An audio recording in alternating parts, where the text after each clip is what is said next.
দুর্নীতি মামলায় ৩ বছরের কারাদণ্ডের রায়ের বিরুদ্ধে বিএনপির ভারপ্রাপ্ত চেয়ারম্যান তারেক রহমানের স্ত্রী ডাক্তার জোবাইদা রহমানের আপিল শুনানির জন্য বৃহস্পতিবার দিন ধার্য করেছেন হাইকোর্ট। বিচারপতি খসরুজ্জামানের একক বেঞ্চে এ দিন ধার্য করেন।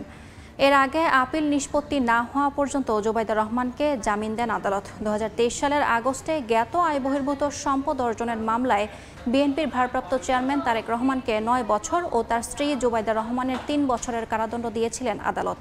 ৫ আগস্টের পর আপিলের শর্তে জোবাইদা রহমানের সাজা ১ বছর স্থগিত করে সরকার।